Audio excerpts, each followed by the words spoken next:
भाषा कळत नाहीये, पण आमचं संभाषण होतंय. परतीच्या प्रवासात येत असताना तू म्हणलास की विजाच तुझ्याकडे नव्हते. हां. मग विजा नव्हता तर आला कसा? त्यातलं एक रॉकेट माझ्या प्लॅनवर येऊन पडलं आणि माझा तो भाग उद्ध्वस्त झाला दक्षिणेकडचा. त्यामुळे टर्कीतून दक्षिणेला इजिप्तला जाणार होतो ते सोडून मी टर्कीतून उत्तरेला जॉर्जियाला गेलो. जॉर्जिया, अझरबैजान, अर्मेनिया असा प्लॅन बनवून मी पुन्हा इराणला गेलो आणि इराण नंतर पुन्हा दुबईला आलो. तर त्या युद्धाचा फरक हा पडला की अगदी मला बऱ्याच मित्रांचे फोन आले की युद्ध सुरू झालंय तुझे, पण मी फोकस होतो. मला कधी असं नाही वाटलं की वाइंड अप करून फ्लाईटनं घरी जावं. मी बोललो युद्ध सुरू झालं, मी इथे थांबेन 6 महिने, पण जे ठरलंय, ज्यासाठी मी 4 वर्ष मेहनत केली, जे माझं स्वप्न आहे ते पूर्ण झाल्याशिवाय मी काय जग बाहेर म्हणजे परतीच्या प्रवासाला येत नाही. या प्रवासादरम्यान किती मांजरी आडव्या गेल्या रस्त्यात? मांजरे आडवे जाण्याचा अगणित प्रकार घडले. मांजरे आडवे गेले, काही ठिकाणी कोल्हे आडवे गेले, लंडगे आडवे गेले, माणसं आडवी गेली, काही ठिकाणी सीमा आडव्या आल्या, बऱ्याच अडचणी आल्या, काही ठिकाणी आगी लागल्या रस्त्यामध्ये. बापरे. ग्रीसमध्ये प्रवास करत असताना त्या बॉर्डरलाच आग लागली. ओ.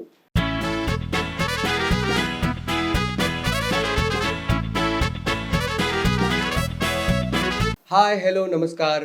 तुमचं स्वागत आहे महा MTV गप्पा या आपल्या लाडक्या मराठी पॉडकास्ट शोमध्ये. 27 जुलैला मुंबईहून निघालेला हा पठ्ठ्या Mumbai, Tehran, Turkey, Greece, Europe, Balkan countries असं करत लंडनपर्यंत पोचला. तिथून मुंबईलाही परत आला. गेले 136 दिवस 27 देश पालथे घालून आज योगेश आलेकरी मुंबई तरुण भारतच्या कार्यालयात आलेले आहेत. तर नमस्कार योगेशजी, स्वागत आहे तुमचं. नमस्कार, धन्यवाद. आणि सर्वप्रथम तर अभिनंदन. Thank you very much. खूप खूप धन्यवाद. तुम्ही एवढा खडतर मोठा प्रवास करून परत आलेला आहात. मला माहिती आहे तुम्ही एक अनुभवांचं मोठं गाठोडं परत घेऊन आलेला आहात. त्याच्याच विषयी आपण गप्पा मारूया. तर एक वेस्टर्न फिलॉसॉफर आहे फ्रेडरिक नीश. तो असं म्हणतो की he who has a why can bear with almost any how. म्हणजे ज्याच्याकडे कार्यकारण भाव असेल तो कुठल्याही गोष्टीचा सामना करू शकतो. बरोबर. तर मला पहिलाच प्रश्न असा विचारायचा की का केलं हे? का म्हणजे प्रेरणा काय होती? आणि प्रेरणा होती, पहिली गोष्ट प्रेरणा होती म्हणजे जग बघायचं आपल्याला. तेही माझ्या मोटरसायकलवरून 2 चाकावरून जग बघायचं खूप सुंदर आहे. आणि लंडनच का? तर पृथ्वीचा मॅप किंवा आपण जगाचा नकाशा समोर घेतला तर त्यामध्ये एशिया, युरोप आणि आफ्रिका कॉन्टिनेंटचा एक ग्रुप आहे मोठा. त्याच्यामध्ये मुंबईतून मी जर जायचं असेल मला लँडसेन पॉईंटला तर तो लंडन दिसलं. इकडे जपान आहे, त्या बाजूला लंडन आहे. तर जास्तीत जास्त अंतर कव्हर करू शकतो. आणि हा हॅपनिंग रूट होता. मिडल ईस्ट बरेच कंट्रीज होते. माझ्या ड्रीम कंट्रीज आणि ड्रीम सिटीज या रूटवरती होत्या, म्हणून मी लंडन ठरवलं. आणि प्रेरणा अर्थातच छत्रपती शिवाजी महाराजांची प्रेरणा होती की जे महाराज आग्र्यावरून असतील किंवा अफजलखानाचा असेल, ह्या इतिहासामधून जरी थोड्या जरी गोष्टी मी घेतल्या असतील अगदी 1%, तरी सुद्धा या लंडन काय माझ्यासाठी अवघड नव्हतं. त्यामुळं मी या प्रेरणेतून गेलो, जग पाहिलं आणि सही सलामत परत आलो. क्या बात आहे. या प्रवासादरम्यान स्वतःशी नव्याने ओळख झाली असं वाटतं?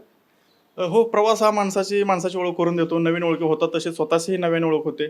भारतामधल्या प्रवासामध्ये ओळख झालीच आहे माझी, पण आताही नवीन ओळख झाली की मी बऱ्याच चॅलेंजेस ॲक्सेप्ट करू शकतो. माझं पोटेन्शियल मला नव्याने कळालं की इतका मोठा प्रवास करून माझा फिटनेस सुद्धा यामध्ये टेस्ट झाला म्हणू शकतो आपण, कस लागला. तर माझी स्वतःच्या फिटनेसची, स्वतःच्या स्वभावाची, माणसांशी मी कसं टॅकल करतो या गोष्टीची नव्याने मला जाणीव झाली, ओळख झाली. आणि कोणाच्याही मनात पहिलाच येणारा प्रश्न मी तिसरा विचारतोय की खर्च किती झाला? नेमकं मोजका आणि मुद्द्याचा असा तुमचा प्रश्न आहे. तर याला बराच खर्च झाला. आतापर्यंतच्या हिशोबाने माझ्या 25 लाखाच्या आसपास खर्च झालेला आहे. आणि मग म्हणजे महिना 35,000 पगार असणारा एखादा नोकरदार अशी स्वप्न बघू शकतो का? बघू शकतो, नक्कीच बघू शकतो. फक्त प्रायोरिटीज महत्वाच्या आहेत. माझंही काही जास्त मोठी अर्निंग आहे किंवा वडिलोपार्जित मोठी संपत्ती असाही भाग नाहीये. फक्त माझ्या प्रायोरिटीज वेगळ्या आहेत. माझं पैशाबद्दलचं गणित थोडं वेगळं आहे, त्यामुळे मी हे करू शकलो. आणि मग आता या प्रवासात जात असताना मोबाईल आहेच, तर मोबाईल सोडून असं कुठलं एक मस्ट हॅव गॅजेट आहे असं तुला वाटतं? मोबाईलमध्ये आता सर्व काही सामावलेलं आहे, त्यामुळे त्याच्या व्यतिरिक्त एक GPS नावाचं गॅजेट आहे, पण ते काही लिमिटेशन्स आहेत. तर मी मोबाईललाच प्रायोरिटी देईन, कारण हँडी आहे, सर्व गोष्टी होतात. मोबाईल नसेल तरीही सर्वाईव्ह होऊ शकतं. फक्त आपल्या अडचणीमध्ये वाढ होऊ शकतील, पण ती एक मजा वेगळी होऊ शकते. म्हणजे तुमचा प्रश्न खूप छान आहे. मी मध्ये विचार केला, जर मोबाईलच बंद पडला तर, कारण माझ्या मोबाईलची ती वेळ आली होती, बॅटरी खूप स्वेल झाली होती. मी विचार केला होता ठीक आहे, स्वेल होईल तिथं आपण चेक करू, म्हणजे नवीन मला एक अनुभव मिळेल. पण तसं झालं नाही. पण मी याची तयारी केली होती की बिना मोबाईलचा आपण सर्वाईव्ह करू शकतो का? नक्कीच करू शकतो. पण अडचणी वाढतील किंवा एक नवीन चॅलेंजेस आहेत आणि आपल्या स्वभावाचं आपल्या कौशल्याचं एक स्किल लागू शकतं त्यामध्ये. मी फेसबुकवर तुम्हाला फॉलो करत होतो जेव्हापासून तुम्ही निघालात तेव्हा, त्यामुळे तुम्ही फोटोज, व्हिडिओज आणि अनेक गोष्टी अपलोड करत होताच. होय. तर मीडियामध्ये दाखवला जाणारा प्रवास आणि प्रत्यक्षात घडणारा प्रवास यात किती फरक आहे? मीडियामध्ये अगदी तुम्ही हिमनगाचं टोक पाहिलं असेल. पाठीमागचा हिमनग आहे तो मी 24 तास अनुभवत होतो. त्यातील काही 30 सेकंद 90 सेकंदाचे व्हिडिओज असतील दिवसातले ते पोस्ट करत होतो आणि 1-2 फोटोज दिवसाला पोस्ट करतो. याच्या पाठीमागे खूप मोठा प्रवास आहे. प्रत्येक क्षणाच्या स्टोरी आहेत. मी अगदी रेस्ट करायला एका झाडाखाली थांबलो त्याची नवीन कहाणी आहे. बॉर्डर क्रॉसिंगच्या स्टोरीज आहेत. अगदी नाईट स्टे करताना ते हॉटेल मिळवताना किंवा त्या हॉटेलशी स्टाफशी कम्युनिकेशन करताना बिना लँग्वेज सेकंड त्याची स्टोरी आहे. निगोशिएशन करताना त्यांनी सांगितलेला रेट आणि मी सांगितलेला रेट तिथं झालेला हशा पिकलेला याच्या स्टोरी आहेच. त्यामुळं सोशल मीडियावर जे दाखवलं त्याच्या पाठीमागं प्रचंड मोठा प्रवास आहे अर्थातच. असा कुठला प्रदेश होता का की जो तू इंटरनेटवर पाहिला नव्हतास, पण प्रत्यक्षात जाऊन तुला पहिल्यांदाच पाहायला मिळाला आणि तू अवाक झालास? हो, नक्कीच. ह्यात बऱ्याच गोष्टी होत्या अशा, कारण माझा जो प्रवास होता हा पॉईंट टू पॉईंट नव्हता, की फ्लाईटने इथून तिथे जाणं. मी रस्त्यावरून रस्तेमार्गे जात होतो.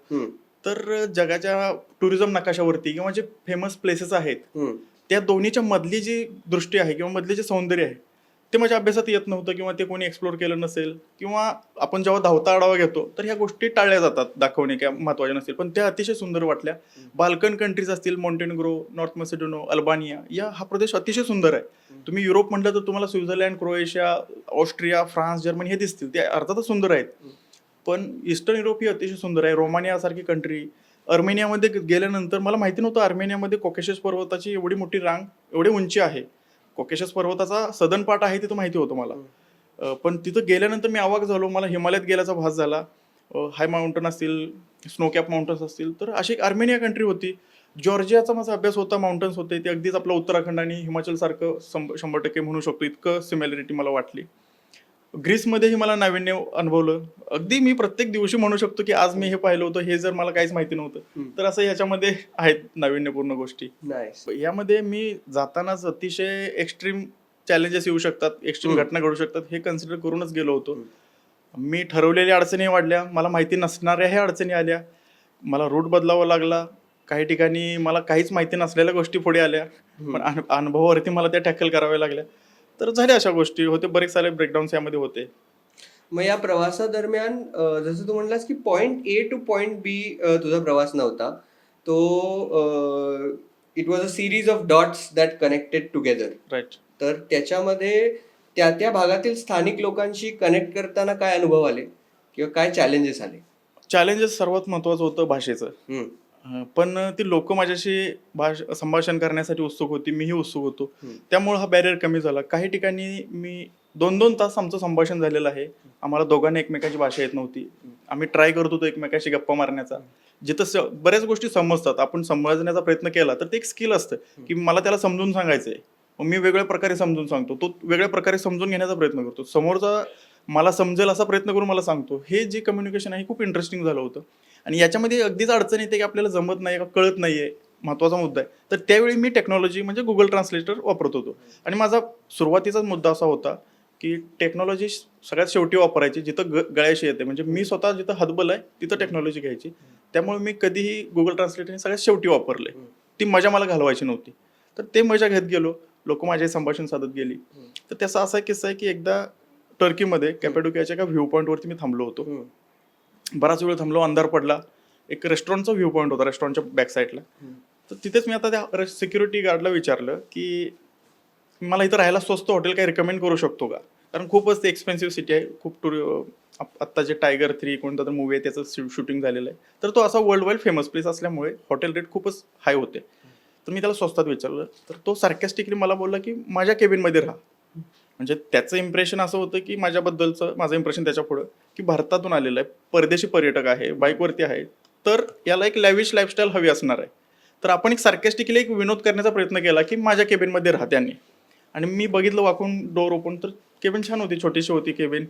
तर मला आवडली स्पेस. मी बोललो मी राहतो इथेच. तर तोही शॉक झाला की ऍक्सेप्ट केलं मी त्याची ऑफर. तर तिथे आमचं रात्रभर संभाषण होत होतं. त्याला काही इंग्लिश समजत नव्हतं थोडाफार प्रयत्नामध्ये. तर त्याच्याकडे स्टोव होता. मग मी बिर्याणी बनवली. त्याने माझ्यासाठी त्या रेस्टॉरंटमधून चिकन नूडल्स आणले. मग ते बनवले.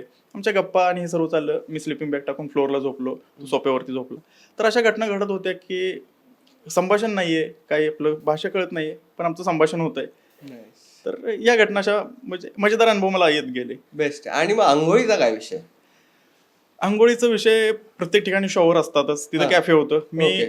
मी बऱ्याच वेळा कॅम्पिंग केलं, म्हणजे माझा हा. टेंट सेट करत होतो. तर तो सेट करताना मी याचे विचार करत होतो की बाजूला कुठं वॉशरूम असेल, कुठे शॉवर घेता येईल आपल्याला, कुठे टॉयलेट्स असतील, ह्या सगळा विचार करून त्याच्या आसपास 100 मीटरमध्ये मी टेंट माझा सेट करत होतो. Petrol pump actually hazardous place आहे. तो ऑफिशियली राहण्यासाठी अयोग्य आहे, डेंजरस आहे, लिगल नाहीये. तर पेट्रोल पंपाच्या गेटच्या बाहेर एखादं वर्कशॉप असतं किंवा बाजूला थोडंसं मी माझा टेंट सेट करत होतो आणि सकाळी त्यांचं जे वॉशरूम्स आहेत ते युज करत होतो. त्यामुळे मला त्याची अडचण कधी आली नाही. कॅफे तर मला कुठेही मिळत होते आणि मला वाटतं कॅफेमध्ये शॉवर्स आहेत. येस कॅफेमध्ये खूप शॉवर वॉशरूम खूप छान आहे. ओके. कारण मला ती भेटली युरोपमध्ये, मग मी त्याचं कौतुक करू शकतो, म्हणू शकतो कौतुक आहे की अगदी रस्त्याकडे एखादा कॅफे, म्हणजे मोठेवालेच कॅफे, तिथे असे रस्त्या रोड साईड ढाबे हे एशियन साईडला मिळाले मला. युरोपमध्ये कॅफेच होते, एक लॅविश कॅफे, प्रेमायसिस, पार्किंग, हे सर्व गोष्टी, आणि एक वॉशरूम अतिशय सुंदर, ओके, आणि सुरक्षित पण असायचं. तर त्यामुळे ते मला खूप छान वाटलं. आणि कपडे धुवायला? कपडे धुवायला मी हॉटेलमध्ये 3 दिवसानंतर 4 दिवसानंतर कपडे धुण्याचा राऊंड असायचा माझा. अच्छा. तर त्यावेळी रात्री कपडे धुणे, शॉवर, हे जे इनर्स असतील ड्रायफिट, ते मी रोज शॉवर घेताना पाण्यातून धुवत होतो आणि सुकत टाकायचं सकाळपर्यंत. जे हेवी असतील जॅकेट्स वगैरे ते रात्री धुणे, जेव्हा रेस्ट असेल तेव्हा, नसेल तर ते धुतले की सकाळी माझा आवरेपर्यंत ते उन्हात सुकत टाकत होतो. नाही सुकले तर गाडीवरती बांधल्यानंतर 2 तासात ते सुकत होतं. तर हे माझं ड्युरेशन, म्हणजे ड्युरिंग द जर्नी हे सुरूच होतं रुटीन. कपडे धुणे, जेवण बनवणे, टेंट, हे सर्व. आणि जी चटणी जप्त झाली तो काय विषय? चटणी जप्त झाली नाही, चटणी चोरी झाली. बुल्गारिया नावाची कंट्री आहे ईस्टर्न युरोपमध्ये. जर सेंट्रल अमेरिकेतील काही पाब्लो एस्कोबारमुळे ज्या काही बदनाम कंट्रीज आहेत त्या कंट्री सोडल्या तर त्याच्यानंतर नंबर लागतो तो बुल्गारिया कंट्रीचा. ओके. हिप्पी कल्चर आहे तिथे, अशा घटना घडतात. तर तिथे मी रात्री खूप उशिरा प्रवेश मिळाला, 11:30 वाजता कंट्रीमध्ये, आणि मला वाटतं 12:30 का 1 वाजता मी एक छोटंसं हॉटेल शोधलं. हॉटेलला पार्किंग नव्हतं. त्या दिवशी माझा निर्णय चुकला. ऍक्च्युली मी टेंट लावायचा होता मला, पण बोललो ठीक आहे, आपण आता टर्कीच्या जवळ आलो, 2-3 दिवस आपण टेंटमध्ये होतो, तर आज आपण एक हॉटेल बघावं. तर बाहेर मी पार्क केली आणि त्यामध्ये माझं स्पेअर पार्ट वगैरे जे फ्रेम बॅगमध्ये होतं, हेवी मटेरियल पुढच्या बॅगमध्ये ठेवत होतो, आणि ते कोणाच्याही कामाचं नव्हतं, कोणाचंही कामाचं ते येणारं नव्हतं. पण त्या दिवशी ते चोरी झालं. त्यामध्ये माझी चटणी होती, पीनट बटर होतं, अगदी मधाचा डबा होता. मला खूप छान माउंटेन ग्रुपमध्ये मध मिळाला होता एका शेतकऱ्याकडून, आणि तो म्हणजे 1,000 रुपयाला किलो असेल. तो स्वस्तही होता तिथल्या दरानं आणि त्याची क्वालिटी उत्तम होती. तो मी रोज जेवल्यानंतर सँडविच मधाचे बनवत होतो मी, आणि मला मध आवडतोच असा. तर ती खूप छान माझा सिस्टम सुरू होती. त्या दिवशी चटणी, म्हणजे जेवणासाठी मला चटणी असेल तर खूप छान होतं. आपण तिखट खाणारी व्यक्ती, परदेशामध्ये तिखट एवढं खाल्लं जात नाही, फिकं जेवण असतं. आणि त्याच्यानंतर एक थोडी मजा यावी म्हणून सँडविच, म्हणजे माझा बॅकबोन हा चोरीला गेला त्या दिवशी, आणि त्यासोबत स्पेअर पार्ट गेले. पण मला त्रास झाला त्या चटणी चोरीचा, कारण जगाच्या पाठीवर रॉयल एनफिल्डचं स्पेअर पार्ट मला कुठेही मिळू शकतात, कुठून मी ऑर्डर करू शकतो, पण ती चटणी जी कराड, कोल्हापूर, सांगली किंवा नवी मुंबईच्या चटणी होती? नाही, आपण जे एक मसाला बनवतो, 10 ते 12 मसाले एकत्र करून एक चटणी बनवली जाते. ओके. आणि त्याच्यामध्ये कारळे मिक्स केलं की कारळी चटणी झाली, त्याच्यामध्ये खोबरं मिक्स केलं की खोबऱ्याची चटणी झाली, लसूण केलं की लसणाची चटणी झाली. तर त्याचं जे एक मिश्रण असतं ते घाटी मसाला म्हणतो आपण, पण कांदा लसूण चटणी नाही. कांदा लसूण मध्ये फक्त कांदा लसूण आणि मिरची पावडर असते. पण ही पश्चिम महाराष्ट्रामध्ये बनवली जाणारी चटणी आहे. त्यामुळे मला होतं की ही या चटणी त्याच भागात मिळणार आहे, इथं जगात मिळणार नाही. लकीली माझा एक मित्र येणार होता इस्तांबुलला, मग त्याच्याकडून स्पेअर पार्ट आणि चटणी मागवली आणि पुढचं रुटीन माझं सुरू झालं. तर असा तो चटणीचा किस्सा आहे. मग इथलं कुठलं खाणं मिस केलंस तिथे असताना? नाही, मी फोकस होतो याबद्दल की माझ्या आयुष्यभर किंवा रोज मी इथलं खाणं खातोय. करेक्ट. तर मी एका प्रवासाला निघालोय तर हा त्याग केला पाहिजे मला. आणि माझं आणखी एक असं जातानाच ठरलं होतं की मी कधीही माझ्या गुगलमध्ये इंडियन रेस्टॉरंट नियर बाय हा कीवर्ड पडला नाही पाहिजे. मी ज्या भागात कशासाठी चाललोय तर तो बघण्यासाठी, एक्सप्लोर करण्यासाठी चाललोय. मी तिथे काय रस्ता नापायला चाललो नाही.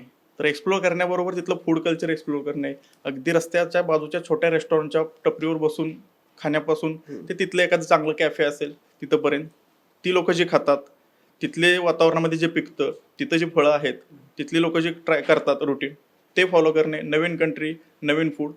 तर हे ट्राय करत गेलो. काही ठिकाणी माझे प्रयोग फसायचे, भाषा कळत नव्हती, तर मी चित्र बघून ऑर्डर द्यायचो की हे काय असेल ते द्या. मग कारण मी बऱ्याच वेळा विचारतो याच्यामध्ये काय हा मिक्स आहे, तर ते सांगायचं काय कळायचं नाही. मग कधी कधी ते म्हणायचं हे द्या. पण मग व्हेज नॉन व्हेज दोन्ही? हा, मला व्हेज नॉनव्हेज चालत होतं. नॉनव्हेजमध्ये मी चिकन आणि फिश खातो. ओके. त्यामुळे युरोपमध्ये टर्कीमध्ये ती अडचण यायची की तिथे चिकन फिश नाही, तिथे जास्त बीफ आणि हे वापरलं जात होतं. मग मला तिथे विचारावं लागायचं की याच्यामध्ये ऍक्च्युली आहे का. तर तो एक किस्सा एकदा झाला होता की मी त्यांना विचारतोय काय आहे, ते सांगतात त्यांच्या भाषेमध्ये, काही कळत नव्हतं मला. मी शेवटी त्या व्यक्तीला कळालं की याला कळत नाही, त्याने बैलाची ऍक्टिंग करून दाखवली, म्हणजे असे शिंगे वगैरे असे आणि आवाज काढून. तर हे असं आहे. मला ही आयडिया आवडली. मग मी ही कोंबडीची ऍक्टिंग केली आणि विचारलं की हे मला हवं आहे. तो बोला हे आपल्याकडे नाहीये. तर मला तर म्हटलं फिश खावे. त्यावेळी मला टेन्शन आलं की आता फिश कसे मागायचे, म्हणजे फिशची ऍक्टिंग कशी करू आता इथे लोळू, किंवा आता फिश कसा दाखवू मी. तर त्या अडचण म्हणलं राहू दे फिश. नसेल मला त्यावेळी खेकडे खायची किंवा ऑक्टोपस खायची इच्छा झाली नाही, नाहीतर योगासन करावी लागली असती. नव्याने कुठला प्राणी खाल्लास?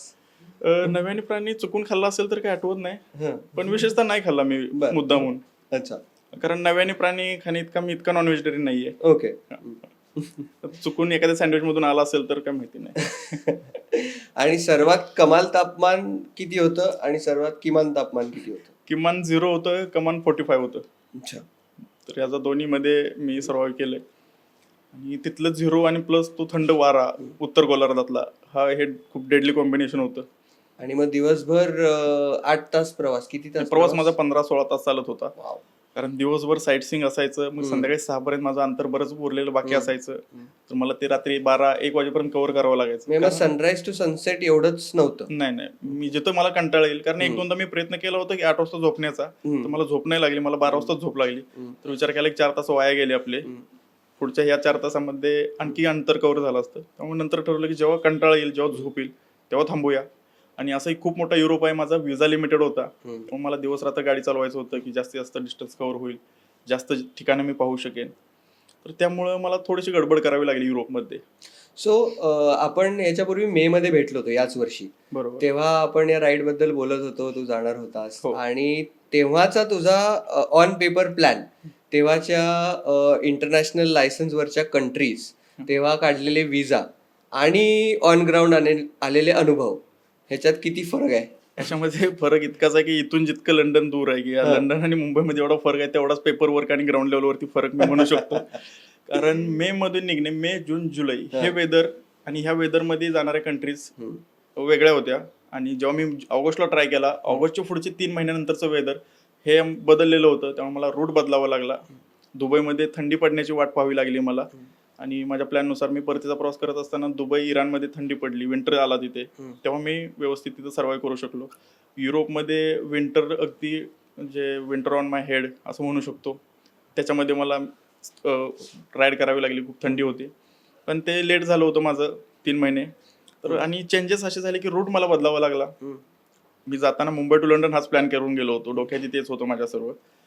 पण जेव्हा मी युरोपला पोहोचलो तेव्हा अनुभव बघितलं की मागच्या 1 महिन्यापासून जी काही मजा सुरू आहे रस्त्यावरती, आयुष्यातले मी काय बेस्ट दिवस जगतोय, तर हे आता काही दिवसात संपून जातील मग लंडनला पोहोचल्यावर. कारण मी खूप वेगात प्रवास करत होतो. एक स्वप्न असतं किंवा एक हॅपीनेस असतो, आपली विल पॉवर म्हणा, किंवा आपण जेव्हा स्वप्नाचा पाठलाग करतो तेव्हा कुठून तरी एक दैवी शक्ती येते, एनर्जी येते आपल्याकडे. करेक्ट. ती आली होती. त्याच्या भरोशावरती किंवा त्या बेसवरती खूप वेगात प्रवास सुरू होता. मग ठरवलं मी की हे एनर्जी आहे तर ह्याचा वापर करावा आणि ही राईड लंडनला न थांबता मुंबईपर्यंत न्यावी. हा अतिशय क्रांतिकारी निर्णय होता. कारण परतीच्या प्रवासाचे कोणते विजा नव्हते माझ्याकडे, परतीचा रूट सेट नव्हता. कारण मुंबई टू लंडन प्लॅन करायला मला 4 वर्ष लागलेत अभ्यास करायला. मागचे 4 वर्ष मी या प्लॅनवरती होतो. आणि परतीचा प्रवास करताना आम्हाला 2 दिवसात करावा लागला. अर्थातच त्या अभ्यासाचा उपयोग झाला मला. आणि मी ठरवलं ते, लंडनला गेलो आणि पुन्हा परतीच्या प्रवासाला लागलो. मग त्यानुसार मग रूट चेंज करणे वगैरे आलेच ओघाने. तर बऱ्याच चेंजेस झाले प्लॅनमध्ये. अगदी मला आफ्रिका कॉन्टिनेंट कट करावं लागलं. काही नवीन कंट्रीज आल्या. माझ्या गाडीवरती जे स्टिकर्स आहेत त्यामध्ये 2-3 कंट्रीचे जे स्टिकर असणाऱ्या कंट्रीला मी गेलो नाही, आणि जे स्टिकर्स नव्हते त्या कंट्रीला गेलो. असंच आर्मेनियामध्ये झालं. तर त्या व्यक्तीने, ऑफिसरने चेक केलं तर आर्मेनियाचं स्टिकर नव्हतं. तर त्याला अर्मेनियाचं स्टिकर नव्हतं याचा राग नाही आला, टर्कीचं स्टिकर बघून राग आला, कारण त्यांची एनिमी कंट्री होती ती. करेक्ट. तो बोलला की तुम्ही टर्की स्टिकर लावले, अर्मेनियाचं नाही. बोललो माझ्या प्लॅन मध्ये नव्हतं म्हणून असं तसं. मग ते स्टिकर काढलं पाहिजे होतं किंवा आमचं तरी टाकलं पाहिजे किंवा टर्कीचं तरी काढा. म्हणजे ते एक असा फन झोन बरोबर. असेल तो, असं काही आर्ग्युमेंट नव्हती ती, असे अनुभव आले होते. आणि आंतरराष्ट्रीय घडामोडींचा किती फरक पडला तुझ्यावरती? म्हणजे तू असताना मला असं वाटतं रशिया युक्रेन वॉर तर चालू होतच, हा. त्याचबरोबर इस्रायल हमास मधली सुद्धा भांडणं सुरू झाली होती. होय. त्यातलं रशिया कुठलं मिसाईल तुझ्यावर पडलं? त्यातलं एक मिसाईल आलं होतं माझ्याकडे. तर सर्वात पहिल्यांदा मी जो अभ्यास केला होता, बजेट बनवलं होतं, त्यावेळी युक्रेनचं वॉर नुकतं सुरू झालं होतं. जेव्हा युक्रेनचा वॉरचा इम्पॅक्ट सुरू झाला, रशियाचं तेल युरोपला जाणं बंद झालं, त्यावेळी युरोपमध्ये खूपच महागाई सुरू झालेली. मी गेलो त्यामुळे बजेटमध्ये खूप फरक पडला. पेट्रोलच्या किमती प्रचंड वाढल्या. अगदी टर्कीमध्ये मी जाताना पेट्रोल भरलं होतं, त्याच्यापेक्षा रिटर्न येतानाचे रेट जास्त होते. इतका फरक 3 महिन्यात पडत होता. तर तो युक्रेनचा फायदा, युद्धाचा फायदा नाही म्हणू शकत, नुकसान म्हणजे कॉस्ट इन्फ्लेशन झालं युरोपमध्ये. त्याचा माझ्या मार्गावर इतका फरक नाही पडला. पण मी परतीच्या प्रवासात ठरवलं होतं की मी इराण आणि टर्कीमधून आलोय, तर जाताना आपण नवीन कंट्रीज घेऊन जाऊ. मला पुन्हा इराणला जायचं नव्हतं. लोक खूप छान आहेत इराणची, पण ती सिस्टम थोडी डिफिकल्ट आहे आणि प्रचंड मोठी ती कंट्री आहे. तर म्हणजे ती एकच कंट्री आपण 15 दिवस पार करण्यापेक्षा गल्फला जाऊ आणि इजिप्त, जॉर्डन, इस्रायल असं पार करू. पण मी परतीचा प्रवास करत असताना 7 ऑक्टोबरला सकाळी हमासने इस्रायलवर 5,000 रॉकेट टाकले. जसं तुम्ही म्हणला आता, तसं त्यातलं एक रॉकेट माझ्या प्लॅनवर येऊन पडलं आणि माझा तो भाग उद्ध्वस्त झाला दक्षिणेकडचा. त्यामुळे टर्कीतून दक्षिणेला इजिप्तला जाणार होतं, ते सोडून मी टर्कीतून उत्तरेला जॉर्जियाला गेलो. जॉर्जिया, अझरबैजान, अर्मेनिया असा प्लॅन बनवून मी पुन्हा इराणला गेलो आणि इराण नंतर पुन्हा दुबईला आलो. तर त्या युद्धाचा फरक हा पडला की अगदी मला बऱ्याच मित्रांचे फोन आले की युद्ध सुरू झाले तुझे, पण मी फोकस होतो. मला कधी असं नाही वाटलं की वाइंड अप करून फ्लाईटनं घरी जावं. मी बोललो युद्ध सुरू झालं, मी इथे थांबेन 6 महिने, पण जे ठरलंय, ज्यासाठी मी 4 वर्ष मेहनत केली, जे माझं स्वप्न आहे ते पूर्ण झाल्याशिवाय मी काय जग बाहेर म्हणजे परतीच्या प्रवासाला येत नाही. पण ती वेळ नाही आली ऍक्च्युली. सांगायचा उद्देश असा की मी माझ्या प्लॅनवरती स्टिक होतो. थोडं बजेट बद्दल सांग ना आम्हाला. म्हणजे सामान्य माणसाला ही उत्सुकता असेल की समजा मला उद्या जायचं झालं तर नक्की काय मला करावं लागेल? खूप मेहनत करावी लागेल. पहिली गोष्ट खूप सेव्हिंग करावी लागेल आणि आपली सेव्हिंग आपण एका ज्याचा काही आउटपुट नाही आपल्याला फायनान्शियली किंवा त्याचा काय म्हणू शकतो आपण अप्रिशिएशन नाहीये. म्हणजे तो आउटराईट खर्चच आहे, त्यातलं खर्च आहे, रिटर्न हा. ऑन Return इन्व्हेस्टमेंट नाहीये. येईलच किंवा लगेच येईल असं नाही. असं नाहीये. ही 25 लाख रुपये शेअर मार्केटला टाकले 4 महिन्यानं वाढू शकतात हा. किंवा त्याचा फ्लॅट घेतला तर 4 महिन्यानं विकून जास्त येऊ शकतं. अशा काही होऊ शकतं. तर ही तुमची प्रायोरिटी असेल तर तुम्ही ते करावं. जर तुमचा असा विचार असला पाहिजे. माझं याच्याबद्दल खूप मी फोकस आहे. माझं गणित वेगळं आहे, मी आधीच बोललो. 32व्या वर्षी आज माझ्याकडे काय एवढे पैसे आले असतील, थोडेफार मी काय कमवले असतील, तर नक्कीच मी 35व्या वर्षी कमवू शकतो. तर मी आता ही योग्य वेळ आहे, मी खर्च करू शकतो.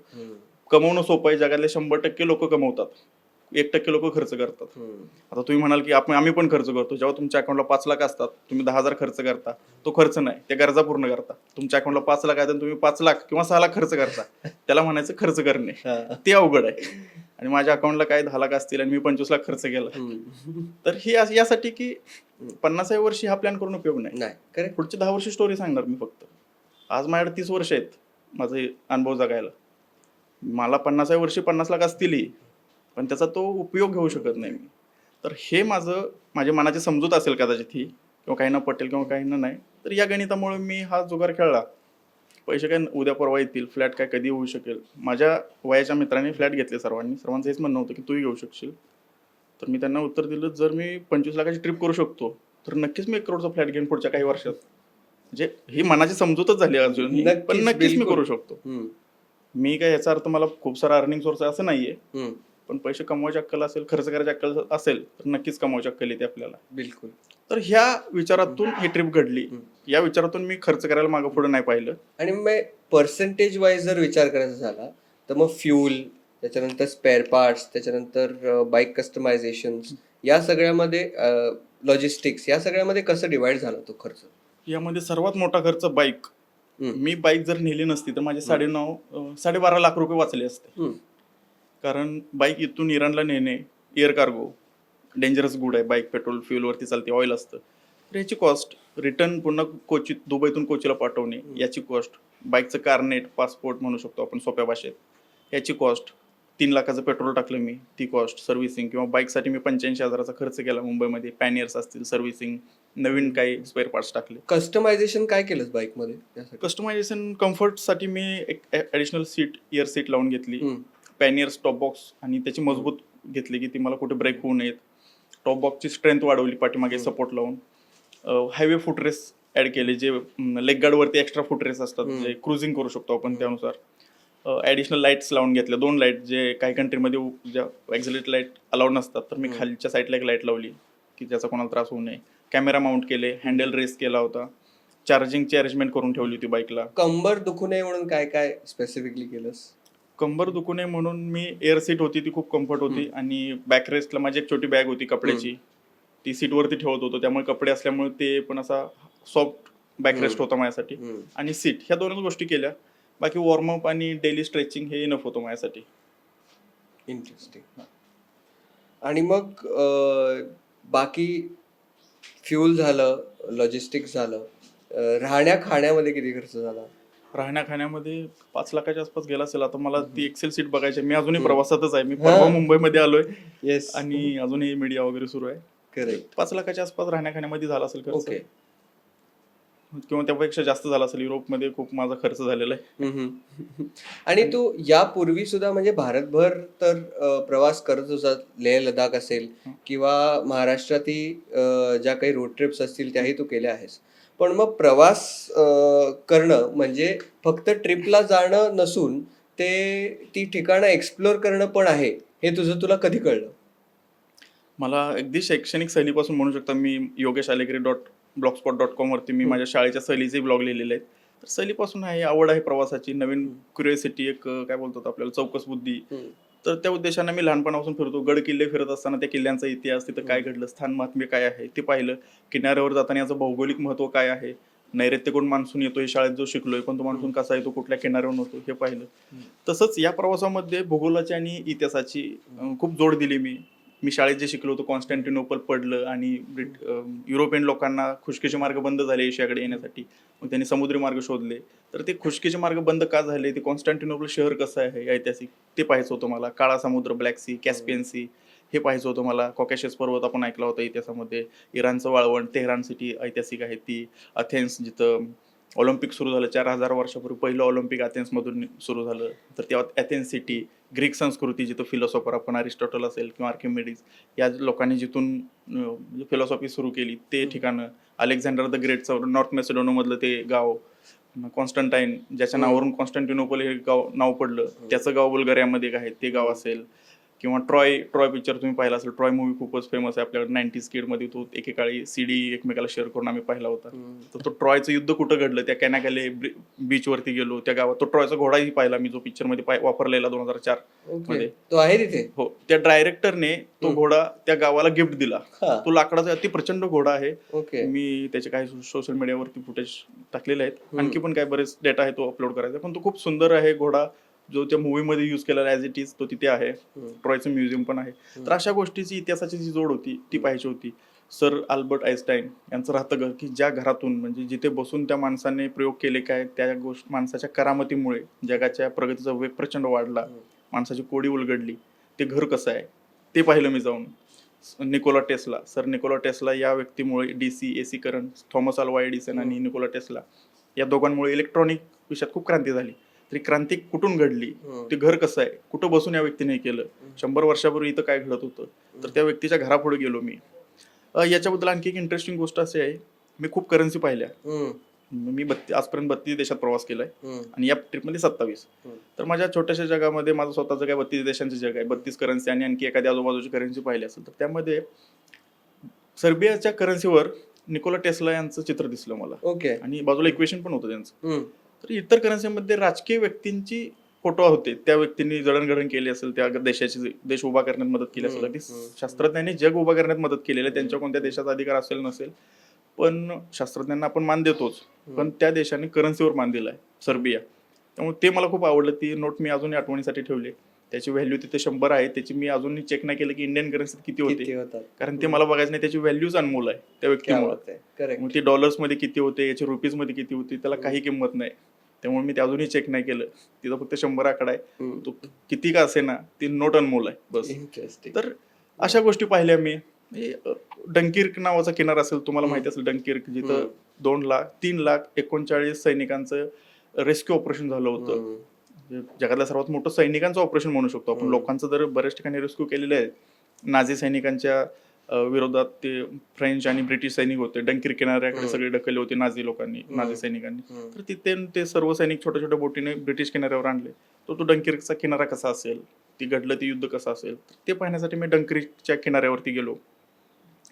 अशा बऱ्याच गोष्टी होत्या या प्रवासामध्ये की मला तिथं जायचं होतं.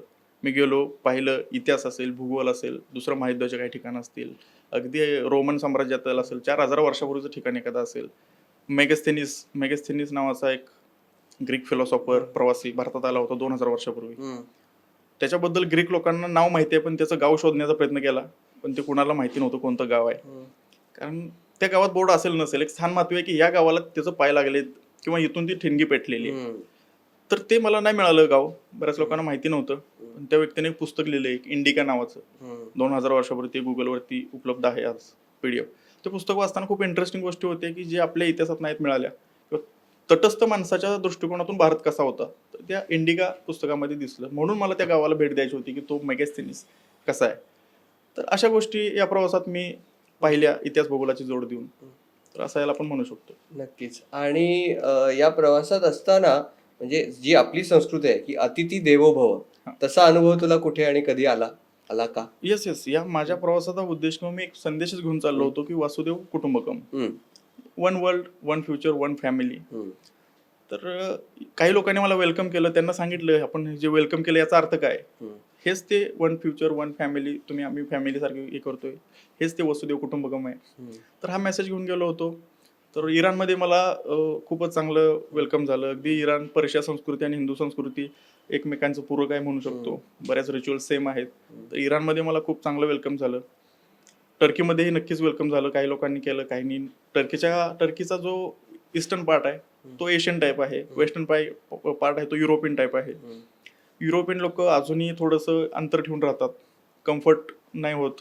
तर तो मला टर्कीच्या वेस्टर्न पार्टला अनुभवला. एशियन लोक एकमेकांशी खूप कम्फर्टेबल होतात अगदीच लगेच. युरोपमध्ये जे काय गरीब कंट्री म्हणून नाही शकत आपण, गरीब कोणाला म्हणू शकत नाही, सर्व आपापल्या जागेवर श्रीमंत आहेत, आपापल्या येथे. तर त्या कंट्रीचा जास्त डेव्हलप कंट्री नसतील, बाल्कन कंट्रीज, ग्रामीण भाग असेल, तर तिथे मला जास्त प्रेम मिळालं. माणूस की अजूनही जे उरले असेल ते ग्रामीण भागात आहे. डेव्हलप भागामध्ये किंवा एखाद्या सिटीमध्ये प्रत्येक जण आपापल्या कामात असतो. मी तिथे प्रवास करताना मी माझ्या कामात असतो. पण ग्रामीण भागामध्ये लोकांना इंटरेस्ट असतो एकमेकांबद्दल. मी गाडी थांबवली तर 4 लोक येऊन विचारत होते. तर हे प्रेम मला वाटतंय अजूनही ग्रामीण भागात टिकून आहे. तर असं मला ते वेलकम मिळालं. एक भारतीय असल्यामुळे मला बऱ्याच ठिकाणी स्वागतही झालं. म्हणजे बाहेरच्या देशात असलेल्या भारतीय लोकांकडून कसं स्वागत झालं किंवा कांदे पोहे खायला मिळाले का? कांदे पोहे मला पहिल्यांदा स्वित्झर्लंडमध्ये खायला मिळाले. माया देशपांडे जी आमची फेसबुकवरून ओळख झाली, त्यांनी मला आमंत्रण दिलं होतं त्यांच्या घरी येण्याचं, झुरिक या शहरामध्ये. तर त्यांनी खूप छान मराठी जेवणाचा बेत केला होता. मी खूप दिवसानंतर अशा मनसोक्त मराठीमध्ये गप्पा मारल्या होत्या स्वित्झर्लंडमध्ये. सोबत असं मस्त जेवण होतं, पिठलं भाकरी होती, दुसऱ्या दिवशी कांदे पोहे होते. तर मजा आली. तीही मला झुरिचमध्ये पहिला अनुभव आला. त्यानंतर बाझलमध्ये मराठी फॅमिली मिळाली. अस्मिता संबूस ह्या आमच्या फेसबुकच्या फ्रेंड होत्या. त्यांनी आमंत्रण दिलं होतं की आमच्या घरी एक दिवस तरी राहा. तर त्यांच्या घरी खूप छान माझं म्हणजे मराठी पदार्थ असतील, मराठी गप्पा असतील, हे झालं. त्यानंतर पॅरिसमध्ये माझा एक मित्र आहे, ट्रेकिंगमध्ये आम्ही भेटलो होतो, साकेत घाणेकर. त्याच्या घरी त्याने चिकन बनवून ठेवलं होतं मस्त. तो रात्री 1:30 वाजेपर्यंत माझी वाट बघत होता. नंतर मी गेल्यानंतर चपाती गरम केली आणि आम्ही रात्री 1:30 वाजता चिकनचा आनंद घेतला. म्हणजे अगदी 5 वर्षापूर्वी आम्ही कुठल्या तरी सह्याद्रीच्या पायथ्याला कडकिल्ल्याच्या का गावात चिकन खाल्लं असेल आणि पॅरिसमध्ये आम्ही चिकन खातोय. म्हणजे हे आपले मित्र असे ग्लोबल होत आहेत. मला खूप छान वाटलं. अजून काही अनुभव? अजून लंडनमध्ये खूप छान अनुभव झाला. लंडनमध्ये मला खूप प्रेम, पैसा, प्रसिद्धी या 3 गोष्टी एकत्र मिळत नाहीत सर्वसामान्यांना. तर ते मला लंडनमध्ये मिळाले असं म्हणू शकतो. पैसा यासाठी की काही गणेश मंडळांनी मला पाकिट दिलं. ओके. तिथे प्रेम लोकांनी खूप दिलं. की सर्वांचा प्रश्न होता की आम्हाला 9 तासाची फ्लाईट असते, आम्ही 2 महिने तयारी करतो भारतात जाण्यासाठी किंवा येण्यासाठी. त्यातही आमचं टेन्शन की कसा होणार प्रवास, काय काय सोबत घ्यायचं, फ्लाईटमध्ये काय घ्यायचं, बॅगेत काय भरायचं, तू बाईकवरती आलाय. मग मी त्यांना बोललो की ह्या अडचणी नकोत, म्हणूनच बाईकवरती आलोय. फ्लाईटमध्ये काय घ्यायचं, कुठं काय ठेवायचं, तर तो विषयच मिटवला मी जोकापाठ. पण लोकांना खूप आश्चर्य आणि उत्सुकता होती की हा माणूस बाईकवरून कसा आलाय इकडे. लंडनमध्ये खूप सारे विद्यार्थी आहेत भारतातले, जे कॉलेज करतात आणि स्वतः डिलिव्हरी बॉय असेल किंवा इतर कोणतेही काम पार्ट टाइम जॉब करतात. मला त्यांचं खूप कौतुक आहे की परदेशामध्ये जाऊन शिक्षण घेणे, अर्थार्जन करणे. तर ते रस्त्यावरती ते गाडी जी बघायची MH43, ती शॉक व्हायची, गाडी इथं आली कशी काय, बोलू चालवत आली इथे गाडी. तर अशा खूप साऱ्या ओळखी झाल्या माझ्या रस्त्यावरती. आणि लंडनमध्ये गेल्यानंतर माझं एक स्वप्न होतं खूप दिवसापूर्वीपासूनचं, की तिथे एक गाव आहे आपलं, आपण म्हणतो भारतातलं पहिलं पुस्तकांचं गाव, भिलार. जगातलं पहिलं पुस्तकांचं गाव हे ऑन वे हे आहे, वेल्समध्ये आहे ते. तिथं मे महिन्यामध्ये, मेच्या शेवटच्या आठवड्यामध्ये एक फेस्टिवल भरतो, बुक फेस्टिवल. जगभरातले 3-4 वाचक तिथे येतात पुस्तकाचा आनंद घेण्यासाठी फेस्टिवलचा. आपल्याकडचे खूप कमी जातात, मला इकडे ते ऐकायला नाही मिळालं. ते गाव मला माहिती होतं. प्रवीण कारखानीस हे जे प्रवासी आहेत, व्याख्याते आहेत, लेखक आहेत, त्यांच्या एका व्याख्यानामध्ये मी त्या गावाचा उल्लेख ऐकला होता. तर तिथे गेल्यावरती ठरवलं की पहिलं वेळ काढून त्या वेल्सला जायचं, त्या गावात जायचं आणि ती पुस्तकं बघायची. पुस्तकाचं गाव जगातलं पहिलं. एक वाचक प्रेमी म्हणून मला असं वाटलं की मी त्या गावात गेलो पाहिजे. गेलो. खूप मोठी लायब्ररी होती. रिचर्ड बूथ या व्यक्तीनं ते गाव वसवलं होतं. गाव वसलेलं होतं, फक्त पुस्तकाचं कल्चर तिथे आणलं आणि त्या गावाला ओळख पहिली दिली त्या व्यक्तीनं, रिचर्ड बूथ. त्या व्यक्तीच्या नातीला मला भेटता आलं. खूप इंटरेस्टिंग विषय होता. त्या गावामध्ये जे जे होतं ना, मी शोधत होतो असं असं काय, आणि मी बाईकवरती आलो, माझा टायर वगैरे भारतातून बाईक घेऊन आलोय. तर खूप क्युरियोसिटी लोकांची होती. मग त्यांनी सांगितलं की अरे ते यांची नातं इथे आहे. मग ती त्या दिवशी ड्युटीवरती नव्हती, तीच मेंटेन करत असतात. त्यांना घरून कोणीतरी बोलवलं की भारतातून प्रवासी आलाय बाईकवरती तुम्हाला भेटायला. मी त्यांना सांगितलं मला त्यांच्या फॅमिलीला भेटायचंय. मग ते आले, त्यांना खूप कौतुक वाटलं की एवढ्या लांबून आलाय, का आलाय, असं ते झालं सर्व. तर त्यानंतर पुढे अटलांटिक महासागराचा किनारा पाहायचा होता, कारण मला अटलांटिक महासागराच्या पुढे अमेरिका कॉन्टिनेंट आलं आणि जगाचा पलीकडचा भाग. तर मला त्या किनाऱ्यावर जायचं होतं की जिथं मर्यादा संपल्या, मी तिथपर्यंत जातोय की त्याच्या पुढे समुद्र टाकून दुसऱ्या कॉन्टिनेंट. म्हणजे जे काही एक्स्ट्रीम आहे ते मी केलं. पृथ्वी प्रदक्षिणा हा पुढचा भाग आला, त्यामध्ये ते होणार माझं नंतर. पण म्हटलं की आपण यावेळी जायचंय कुठं, अटलांटिक महासागराच्या किनाऱ्यावर. तर गेलो, किनाऱ्यावर गेलो आणि परत आलो. हे एक माझं इच्छा पूर्ण केली मी. मग मगाशी आपला तो कांदे पोह्याचा विषय झाला, तर बाईकची सीट म्हणजे फक्त सिंगल सीटच भरलेली होती का मागे पण कोणी होतं?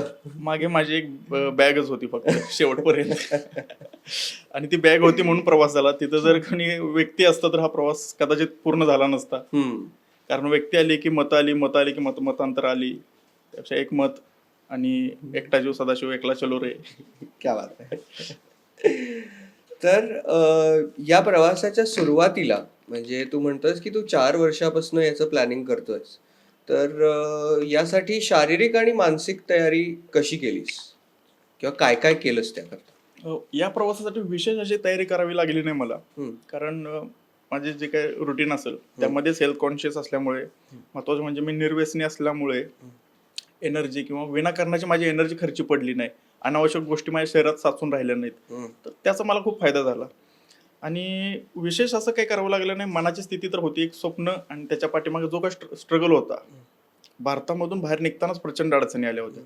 तर त्या सगळ्या अडचणी मी पार करत होतो. तेव्हाच माझ्या मनाची तयारी झाली होती की भारतातच मला एवढ्या अडचणी आहेत, तर परकीय भूमीवरती अजून असू शकतील. तर तेव्हा हे होतं की माझं प्रेरणास्थान छत्रपती शिवाजी महाराज आहे. आपण गडकिल्ले जिंकलेले आहेत. अगदी प्रतिकूल परिस्थितीमध्ये हा महाराष्ट्र उभा राहिलेला आहे. तर इथून मी जर काही थोडंफार शिकलो असेल तर महाराष्ट्राच्या भूमीनं भारताला बरंच काही दिलेलं आहे. तर ह्या प्रेरणेतून मी म्हटलं की हो, हे शक्य होणार. माझा इतिहास, मी ज्या भागातून आलो तो भूगोल, आणि यातून माझी जी जडणघडण झालेली आहे त्यातून माझा कॉन्फिडन्स लेवल बिल्ड झाली होती. शारीरिक क्षमता, ट्रेकिंग, गडकिल्ले ट्रेकिंग असेल, हिमालय असेल, हे डेली असल्यामुळे, डेली म्हणजे महिन्यातून ट्रेकिंग रुटीन, माझा फिटनेस ऑलरेडी त्या लेवलचा होताच. मला विशेष असं करावं लागलं नाही. फक्त रिव्हिजन असेल, स्ट्रेचिंग, वॉर्मअप असेल आणि खाण्याच्या सवयी असतील, त्यामुळे माझी एनर्जी टिकून राहिली. आणि मी हा प्रवास अगदी म्हणजे 10 मिनिट माझं डोकं दुखलं नाही कधीच. माझं जो फर्स्ट एड किट होतं ते मी अजून ओपनही करून पाहिलं नाही. मला ती चांगली गोष्ट आहे, अगदी म्हणू शकतो की ही जमेची बाजू आहे. त्याच्यासाठी मी खाण्याच्या वेळा पाळल्या. सकाळी हेवी ब्रेकफास्ट जो असेल तो, काही मिळू दे, बेचव असो कसा असतो, पोटभर ब्रेकफास्ट करणे. दुपारी अर्धा 1 किलो कोणतंही फळ जे त्या भागात मिळेल ते झाडाचं तोडून खावं असेल, कोणी दिलं असेल, विकत घ्यावं लागलं असेल, दिवसाचा फळं हे गेलीच पाहिजेत. कारण फायबरची गरज असते वेगवेगळ्या प्रकारचं अन्न पचवण्यासाठी. आणि महत्वाचं पाणी 4 ते 5 लिटर पाणी हे दिवसातून मी पित होतो. आणि संध्याकाळी हलका आहार, सँडविचेस मिळत होते बरेचसे ठिकाणी. तर ब्रेड, आणि आपण म्हणतो ब्रेड खाऊन कंटाळा येतो. परदेशामध्ये 1000 प्रकारचे ब्रेड असतात, वेगवेगळ्या प्रकारचे ब्रेड असतात. आपण ते घेऊ शकतो आपल्या चवीनुसार किंवा आपल्या गरजेनुसार. 1000 प्रकारचे चीज असतात, बटर्स असतात. तर आपल्याला कोणतं हवं, तर असे ऑप्शन्स मला मिळाले. त्यामुळे माझी खाण्यापिण्याची अडचण तर कधी नाही झाली. मी रोज वेगवेगळं नाविन्यपूर्ण अन्न खात होतो. आपल्याकडे फक्त चवदार आणि मसाले आणि एकाच पद्धतीचं म्हणजे आपलं रुटीन डेलीचं कांदा पोहे. तर ह्याचा एक किस्सा सांगतो मी. एकदा टर्कीमध्ये होतो आणि एका मैत्रिणीने मेसेज केला, तुझे जेवणाचे खूप हाल होत असतील ना. तर तिला म्हटलं आज नाश्ता काय केलाय, ती बोलली पोहे. मी तिला हॉटेलमधल्या नाश्त्याचा फोटो पाठवला. त्यामध्ये 100 आयटम होते. त्यामध्ये 20 प्रकारचे चीज होते. टर्की हे जगातलं खाद्य संस्कृतीसाठी मला वाटतं 1 नंबरला असेल. बिलकुल. टर्की, ग्रीक, इटली आणि भारत. बकलावा आणला की नाही? बकलावा संपवला. कारण माझा प्रवास जमिनीवर नसल्यामुळे मला ते वाटत यावं लागायचं. लोक द्यायचे असं देवाणघेवाण सुरू होती. तर तिला फोटो पाठवला. बोललो की कांद्या पोह्यापेक्षा हे नक्कीच चांगलं आहे. यातले 10 आयटम जरी मी पिक केले तरी नक्कीच चांगलं आहे. जोकपाट, पण खाण्याचे कुठे हाल झाले नाहीत. मी त्या प्रकारची चव मी एन्जॉय केली. फॅन्टॅस्टिक.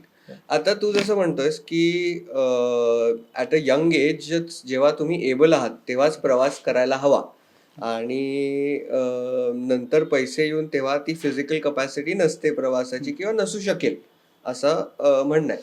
तर समजा आता एखाद्याला 20ल्या 25ल्या किंवा 30ल्या माणसाला ज्यांनी कधीच सोलो ट्रॅव्हल केलं नाहीये, त्याला सोलो ट्रॅव्हल करायचं आहे, तर त्याच्यासाठी काय 5 टिप्स तू देशील? पहिली गोष्ट, सोलो ट्रॅव्हल करताना मनाची खूप तयारी करावी लागते, शरीराची खूप तयारी करावी लागते. सर्वात महत्त्वाचं ती आहे, आपण एकटे असतो, सुरक्षितता असेल, आणि भीती आणि लाज ह्या 2 गोष्टी घरात ठेवाव्या लागतात. जो संदेश मी 10वी केल्यानंतर माझ्या आईनं मला दिला होता, की जर तू भीती आणि लाज घरात ठेवून बाहेर पडशील तर ह्या दुनियेत टिकशील, नाहीतर तुझं कुठं काही चालणार नाही. एक सर्वसामान्य जीवन जगून तू जाशील ठिपक्यासारखा. अजूनही आपण ठिपकाच आहोत, पण तो संदेश आईनं जरी मला दिला असला तर तुम्ही आजपर्यंत कधी टाळला नाही, म्हणजे काय होतं, इग्नोर नाही केला. आणि या प्रवासाचं महत्त्वाचं तेच आहे. सोलो ट्रॅव्हल करताना आपल्याला भीती वाटणे, लाज वाटणे, असं होतं की मी कसं करू, काय करू. त्या गोष्टी घरात सोडल्या की आपलं सोलो ट्रॅव्हल होतंय. दुसरी गोष्ट, फिटनेस महत्त्वाचा आहे. तुम्ही आजारी पडला की तुमची ट्रिप सगळं स्पॉइल होऊ शकतं. आजारी पडताना कामा नये. आपण काय करायला घराबाहेर पडलोय, आपण काय अनुभव घ्यायला बाहेर पडलो, यासाठी फोकस असावं.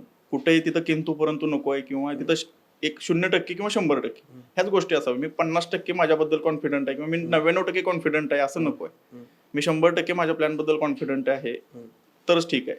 तिथं 0 किंवा 100 असतं, असं मधला भाग नसतो. म्हणजे आपण म्हणू शकतो मी 99% प्रामाणिक आहे, तर तो नसतो. म्हणजे 100% प्रामाणिक हा शब्दच असतो 100%साठी. मी 99% प्रामाणिक आहे, मग तो प्रामाणिक नाहीये, तो 0 झाला. करेक्ट. तर तसं प्लॅनसाठी तुम्ही जर क्लिअर असाल तर नक्कीच बाहेर पडू शकता. लोक चांगलेच भेटतात. भीती असते सर्वांनी की लोक वाईट भेटतील, पण आपण चांगलं असेल तर तो समोरचा वाईट माणूस सुद्धा चांगला होतो आपल्यासाठी काही मिनिटासाठी. आणि आपल्याला वाईट लोक भेटले तर आपल्याला कुठे त्यांच्यासोबत दिवस काढायचे आहेत ना. आपण तो टाळून पुढे जाऊ शकतो चांगल्या व्यक्तीकडे, किंवा आपण स्वतःची एवढी तयारीने सोबत घेऊन जायचं की आपल्याला कोणाची गरज नाही पडली पाहिजे. फक्त संभाषणापुरतेच लोकांची गरज पडावी. तर ह्या टिप्स आहेत. आणि सर्वात म्हणजे सुरक्षा, सेफ्टी फर्स्ट. जर तुम्ही बाईक ट्रॅव्हल करत असाल तर ऑफकोर्स हेल्मेट, सेफ्टी गिअर्स असावेत.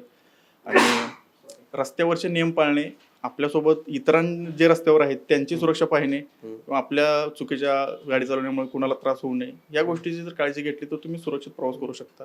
ही महत्वाची. रस्त्याचे नियम पाळणे तू म्हणला, त्याच्यावरनं मला एक प्रश्न सुचलाय, आठवलाय की या प्रवासादरम्यान किती मांजरी आडव्या गेल्या रस्त्यात?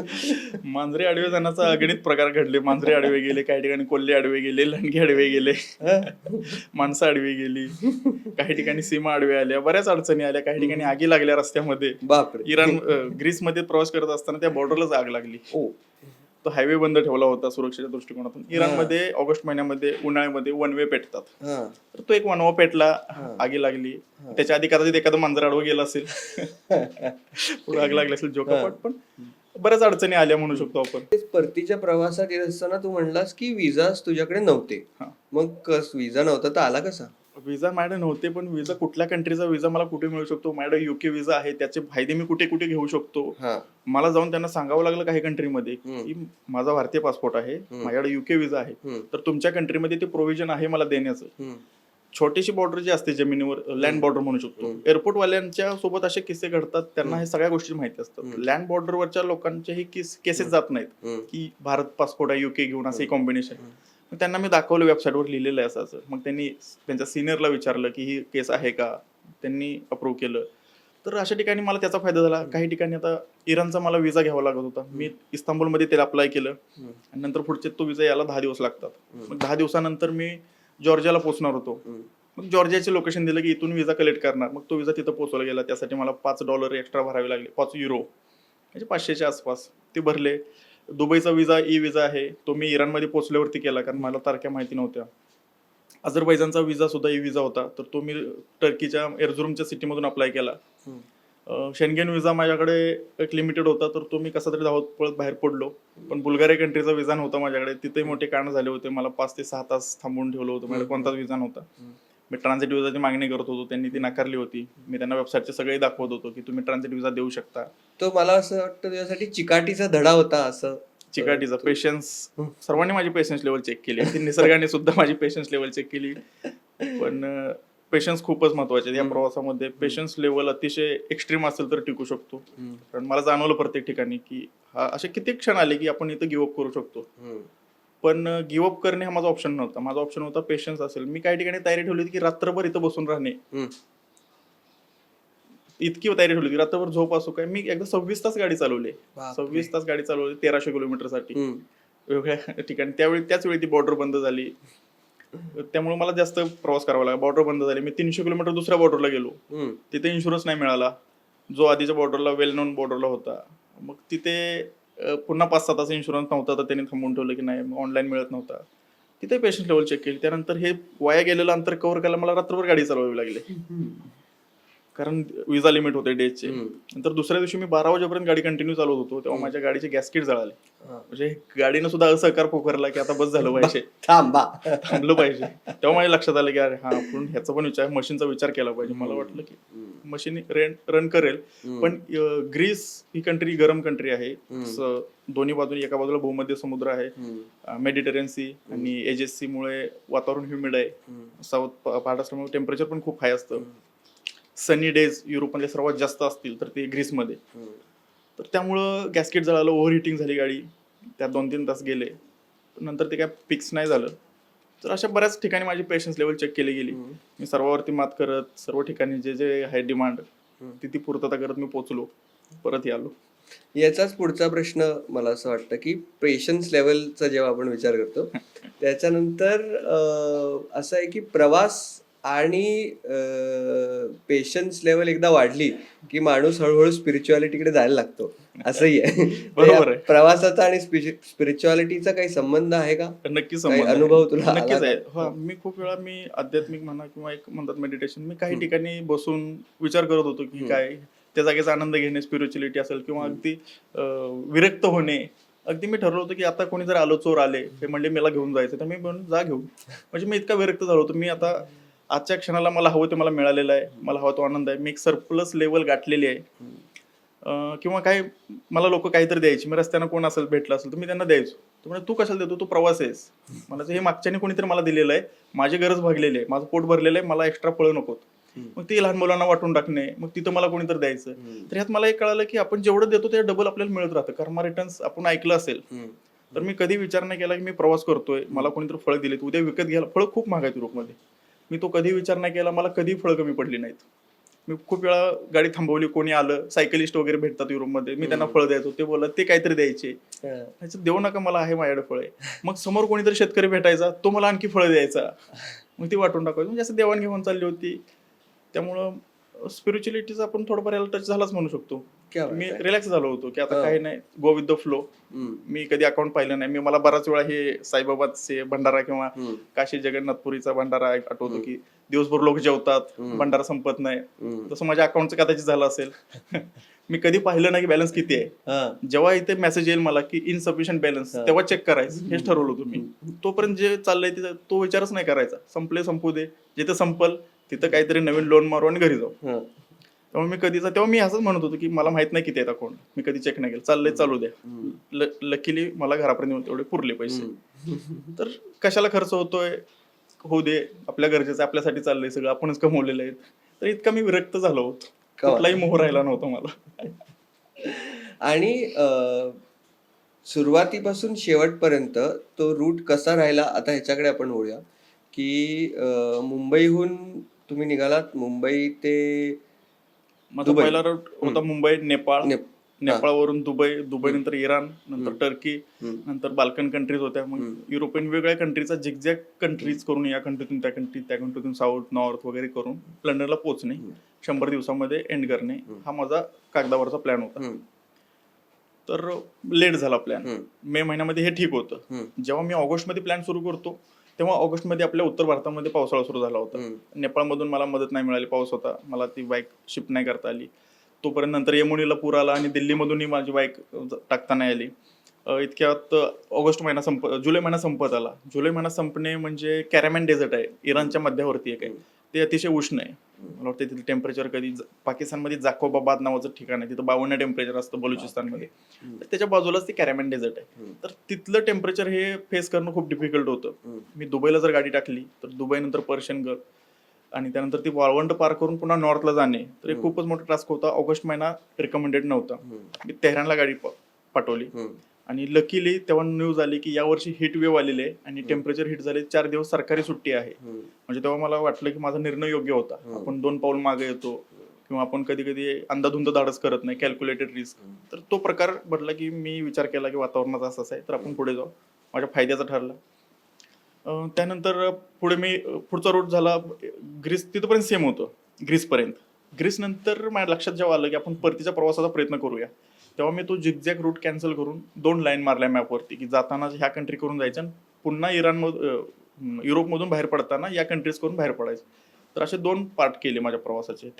यासाठी 20 दिवस ठेवले विजामधले आणि पुढच्या 10 कंट्रीसाठी पुन्हा आणखी उरलेले दिवस ठेवले. तर हे नियोजन केलं मी आणि त्याच्यामध्ये मी बसवलं. तर पुन्हा परतीचा प्रवास प्लॅनमध्ये नव्हताच, त्यामुळे तिथून सगळं नवीन, तिथून पेपरवरती काही नव्हतं.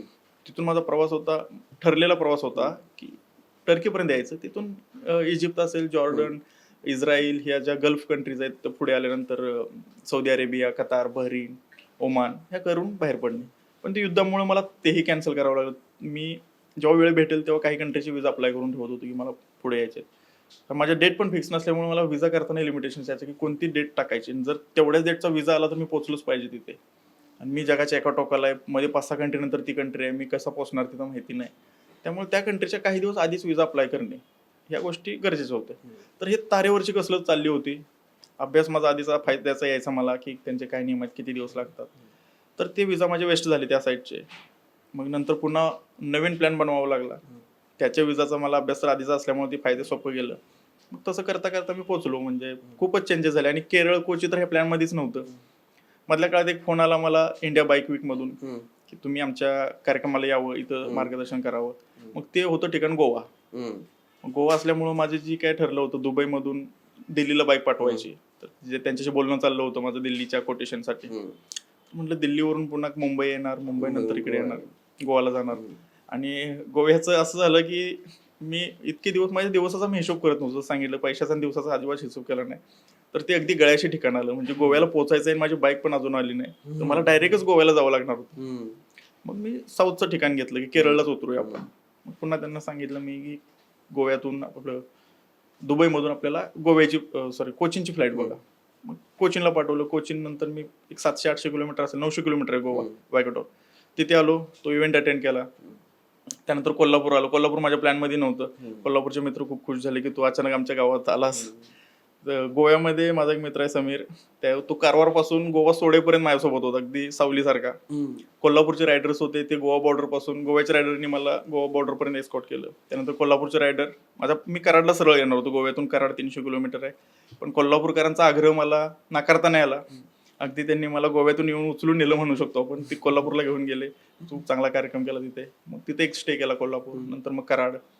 मग हे माझ्या प्लॅनमध्ये नव्हतं. नंतर आता माझं गाव होतं वाटेमध्ये, तिथे 4 दिवस राहिलो. नंतर मुंबईला आलो. तर हे सगळं पेपर आणि याच्यामध्ये काहीच डिफरन्स, खूपच डिफरन्स होता, काहीच सिमिलरिटी नव्हती. कराडहून ते पुण्याला गेले, पुण्याहून ते मुंबईला आले, मुंबईला आल्यावर आपल्याकडे झालेले. आम्ही परवा झालो, काल दिवसभर माझा एबीपी आणि इतर ह्याच्यामध्ये गेला. आणि आज डायरेक्ट इकडे आलोय मी स्टुडिओमध्ये. कमाल. हे इतकं मेस्मरायझिंग आहे ना की मला आता पुढे काय विचारावं हे सुचत नाहीये. पण मला असं नक्कीच वाटतं की इतके असंख्य अनुभव घेऊन तू आलेला आहेस की त्यातनं म्हणजे अनेक पॉडकास्ट होऊ शकतील एवढा मजकूर आहे. पण मला एक प्रश्न विचारावा वाटतो की आता तू तर हे सगळं बोलतोयस, हा तुझा अनुभव सांगतोयस, पण असं इमॅजिन कर की तुझी बाईक बोलतेय, तर ती काय 4 वाक्य सांगेल? बाईक बोलते तर मी याच्यावर 4 वाक्य का मी 400 वाक्य 4000 वाक्य बोलू शकतो. पहिली गोष्ट म्हणजे बाईक होती की बाळा माझी काळजी घे. मला जर तू काळजी घेतली, इनपुट दिलं तर आउटपुट मी द्यायला तयार आहे. आणि माझ्यासाठी साथी तीच होती. मी बाईकशी बोलत होतो. मी बाईकची उत्तरं सुद्धा ऐकलीत की आज कसं वाटतंय, आज जास्त झालं का, जास्त झालं असेल तर सॉरी, इट्स ओके. मोठ्या मोठ्या राईडमध्ये छोट्या छोट्या गोष्टी होतात, तापते कधी गाडी, तर सामान कधी जास्त असायचं तर कधी कधी मी हॉटेलमध्ये सामान ठेवायचा प्रयत्न करत सोडून द्यायचो काही गोष्टी. तर लोकांनी मला दिलं एखादी गोष्ट मी पटकन ती संपवायची किंवा वाटून टाकायचा प्रयत्न करायचो. तर वाटायचं आता आज हलकं वाटतंय का, काल जरा जास्त फळं आली होती 4 किलो, आज 2 किलो कमी केली, कसं वाटतंय आज, म्हणजे आज जरा हलकं आहे. अशा गोष्टी असतील. किंवा कधी कधी मी गाडी लावून बोलत बसायचो बाईकवर की हिमालय बरा आहे का कॉकविशसवर आहे. तर मग इकडचे रस्ते आपले चांगले आहेत, टायर वगैरे ठीक आहे, इथे काही प्रॉब्लेम नाही. मी डोंगरातून जाताना मी विचार करायचो की चालेल का, पंक्चर झाली तर काय करायचं. पंक्चरचं माझं किट वगैरे होतं. तेव्हा सुद्धा मी परवानगी, बरेच वेळा मी हास्यास्पद विषय असेल मी परवानगी घेतली, आपल्याला रस्त्याला जायचं आहे, तुझी आहे का तयारी. कारण माझ्याकडे बोलायला कोणी नव्हतं, तर मी बाईकशीच बोलत होतो. एका डोंगरात जायचं होतं, तो टनेलवाला व्हिडिओ तुम्ही पाहिला असेल, खूप फेमस झाला होता तो. तर म्हटलं आहे का तुझी तयारी, मी तर घेऊन चाललोय, तिकडे दगा तर देणार नाहीस ना. काय म्हटली बिनधास्त तू, आजपर्यंत मी काय केलंय का, नाही मग आता कशाला विचारतो. तर अशी समोरून उत्तरे यायची मला. तर असं आमचं संभाषण सुरू असायचं. जॉर्डन मध्ये असताना डेड सी मध्ये डिप केलंस? नाही, जॉर्डन मला जावं लागलं नाही, ते एक रॉकेट पडलं माझ्या प्लॅनवरती आणि ती डिप राहून गेली. बरं, मला या प्रश्नावलीच्या शेवटाकडे येताना असं विचारावंसं वाटतं, जसं तू एक तर म्हणालास की it was a spiritual process, की तू खूप विरक्त झाला होतास, पण आता एखाद्या सुंदर ठिकाणी जाऊन आल्यानंतर रियालिटीमध्ये परत येत असताना काय मनस्थिती आहे, किंवा असं वाटतंय का की हे काहीतरी रियालिटी काहीतरी वेगळी आहे आणि मी जे जगलो ते एक स्वप्न होतं? हा नक्कीच. प्रत्येक ठिकाणाची एक वेगळी ब्युटी असते. मी त्या प्रत्येकाला त्या त्या वेगवेगळ्या ठिकाणी ठेवतो. हे क्लब केलं की त्रास होतो. स्वित्झर्लंड सुंदर होतं, त्यानंतर दुसऱ्या कंट्रीत आलो होतो, त्या वेगळ्या प्रत्येक कंट्रीची वेगळी ब्युटी होती. ऑफकोर्स माझ्या ह्या प्रवासामध्ये मी स्वित्झर्लंडला म्हणून टॉपला ठेवू शकतो, कारण मला खूप छान वाटलं आणि खूपच सुंदर भाग होता तो, आल्प्स पर्वत. जेव्हा भारतात आलो तेव्हा मी एक स्वप्न पूर्ण करून आलो होतो. खरं स्वप्नवत प्रवास होता. मी पुन्हा जिथून सुरुवात केली तिथे आलेलो आहे. जे सुरू झालं ते संपतं, जे सर्कल पूर्ण होतं. त्यामुळं हे मला मान्य होतं की कधी सुरू झालं हे कधी ना कधी तरी संपणार आहे. 136 दिवस असतील किंवा किती असतील तर कधी ना कधी संपणार आहे. मी ती रियालिटी ऍक्सेप्ट केली. आणि आता ही जी आता आजूबाजूची ब्युटी आहे, आपण मी ब्युटी यासाठी म्हणतो की कसं असतं, बैलानं जर आपण बैल हे मान्य केलं तर त्याला ओझ्याचं ओझं होत नाही. तसं जर मला इथं जर म्हटलं मला स्वित्झर्लंड असं होतं, मला या आजूबाजूच्या ऍटमॉस्फिअरचा त्रास होणार. मी इथं आहे, मला हे सुंदर दिसते असं म्हटलं की मला हे सगळं आवडणार. मला इथले ट्रॅफिक आवडेल, आपली पॉप्युलेशन खूप आहे, तिकडे खूप कमी माणसं मिळतो, रस्त्यावर वाहनं कमी होती, गावामध्ये लोक कमी होती, कुठे थांबलो तर कुठे गर्दी नाही, कुठे लाईन नव्हती. आपल्या देशाची ही जमेची बाजू आहे. आणि जेव्हा आपण ग्लोबल विचार करतो तेव्हा प्रचंड भूभाग आणि प्रचंड मोठी लोकसंख्या ही जमेची बाजू आहे. जेव्हा यंत्रणा किंवा आपण छोट्या गोष्टीवरती पार्टमध्ये करतो तेव्हा ही अडचणीची गोष्ट आहे. तर हे दोन्ही बाजूला ठेवून मी ठेवतो हे एन्जॉय करायचं. किंवा आवाजाचा त्रास होतो, आवाजाचा त्रास कधी होतो, आपल्याला आवाजाला आपला त्रास म्हणतो. लोक बाकीचे एन्जॉय करतात डीजे, तर मी पण एन्जॉय केला तर मला तो त्रास नाही. मी प्रवाहाच्या विरुद्ध झालो. पु ल देशपांडे म्हणतात की शेजारचा रेडिओ ठणाणा करत असला की ती गाणी आपल्याचसाठी लागली आहेत असा विचार करायचा. बरोबर बरोबर, मग आपल्याला त्यात मजा येते. करेक्ट. तशी मी इथं मजा घेतोय, माझं सगळं सुंदर आहे आता. क्या बात, व्हेरी नाईस. तर हा खूप सुंदर अनुभव कथन हे तू केलंस. Thank you so much for joining us on this podcast. Thank you so much, तुम्ही मला बोलवलं, मला वेळ दिलात. कारण आता खूप जरा धावपळ सुरू आहे. मी 5.5 महिन्यापासून बाहेर आहे, खूप सारे कामं बाकी आहेत. नवीन कॉन्टिनेंट एक मला खुणवतंय, त्याचा अभ्यास करायचा आहे. तर त्यातून तुम्ही मला वेळ दिलात, धन्यवाद. खूप खूप धन्यवाद. तर हे होते योगेश आलेकरी. त्यांनी नुकताच मुंबई लंडन मुंबई असा बाईक प्रवास केला आणि त्याबद्दलच आपण विस्तृत चर्चा केली. हा एपिसोड तुम्हाला कसा वाटला हे मला कमेंट्समध्ये नक्की कळवा. आणि अजून कोणत्या कोणत्या विषयांवर तुम्हाला पॉडकास्ट हवे आहेत ते सुद्धा मला कमेंट्समध्ये कळवा. धन्यवाद.